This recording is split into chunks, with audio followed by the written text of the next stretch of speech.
زیادہ تر لوگ جو ہے وہ زمیندار ہیں، سالوں سال بارش نہ ہونے کی وجہ سے شدید مشکلات کا ان کو سامنا ہے۔ بلوچستان کے جو علاقے ہیں وہ شدید خشک سالی کی وجہ سے غذائی قلت کا شکار ہو گئے ہیں، نہ صرف انسان جانور بھی ان سے متاثر ہو گئے ہیں۔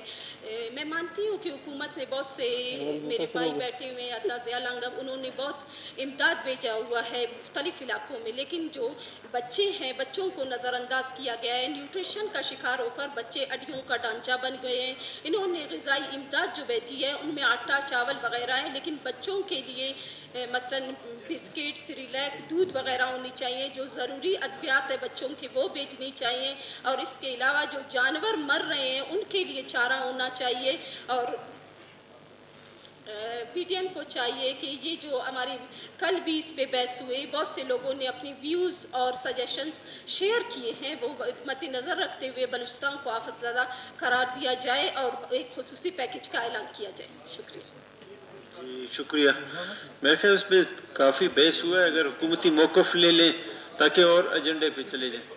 نہیں ابھی ختم ہو گیا، وہ ہو گیا ہے۔ اس میں سے بہت زیادہ بلوچستان سفر کر رہا ہے، اس کو آلریڈی کیبنٹ نے جو ہے قحط زدہ ڈسٹرکٹس قرار دیے جدھر کے خشک سالی ہے، تو اس کے منٹس میں کچھ مسئلہ تھا۔ آج بھی کہ ہماری میٹنگ تھی جس میں سی ایم صاحب نے اپنے آرڈرز کیے کہ ان 24 کی اضلاع کو آپ ڈکلیئر کر دیں، اور اس کی میٹنگ بھی تقریباً وہ پی ڈی ایم اے کا بورڈ ہے، اس کی میٹنگ بھی تقریباً 3 سال بعد ہوئی ہے۔ ملک صاحب اپوزیشن لیڈر بھی اس کے ممبر ہیں، وہ بھی آئے ہوئے تھے۔ تو ہمارے پاس ابھی میں گیا تھا ریسنٹلی، ایک ورکشاپ تھا جس میں این ڈی ایم اے تھا اور یونائٹڈ نیشن کے لوگ تھے، این جی اوز تھے، تو ان سب نے اپنا ایک سروے کیا ہوا تھا۔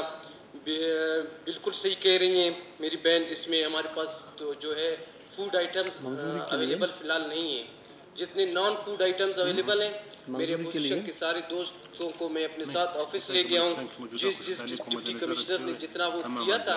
نان فوڈ کو کیا کریں گے لوگ؟ غذائیت اس کو ہم لوگوں نے ابھی صوبائی حکومت سے بھی ریکویسٹ کی، اور این ڈی ایم اے بھی ابھی بھیج رہی ہے، این ڈی ایم اے بھی بھیج رہی ہے۔ جس طرح انشاءاللہ فوڈ آئٹمز بھی آ جائیں گے، جس طرح ہم نے نان فوڈ آئٹمز بھیجے، فوڈ آئٹمز بھی روانہ کر دیں گے انشاءاللہ۔ اچھا جی شکریہ۔ جی منسٹر صاحب نے بول دیا، یہ ختم ہو گیا۔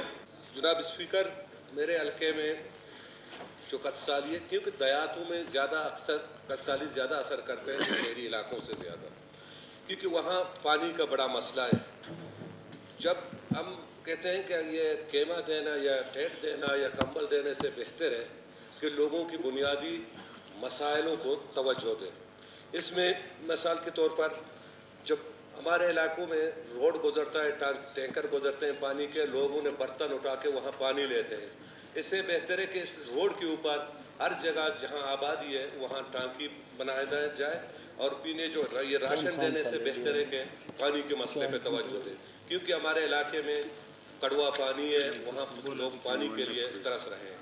لہذا قحط سالی کا بنیادی چیز یہ ہوتا ہے کہ بنیادی چیزوں پہ ہم اپنا فوکس رکھیں، اس سے کہ آٹا دینا یا چاول دینے سے بہتر ہے کہ بنیادی چیزیں۔ شکریہ جناب اسپیکر۔ جی شکریہ۔ زینت شاوانی صاحب۔ پوائنٹ آف آرڈر جناب اسپیکر صاحب۔ بلوچستان کے 18 اضلاع میں خشک سالی سے 1,35,000 خاندان متاثر ہوئے۔ ان میں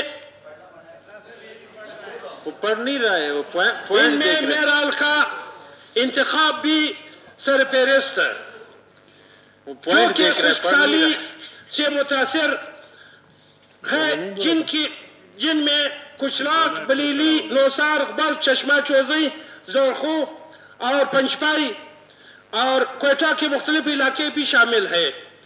اسمبلی کے فلور اس صوبائی ملک صاحب پڑھ رہے ہیں یا پوائنٹ دیکھ رہے ہیں؟ نہیں ڈیزاسٹر مینجمنٹ اتھارٹی سے مطالبہ کرتا ہوں کہ مندرجہ بالا علاقوں کو بھی آفت زدہ لسٹ میں شامل کیا جائے۔ بہت شکریہ اسپیکر صاحب۔ بس ختم ہو گیا؟ ٹو دا پوائنٹ اس طرح ہونا چاہیے۔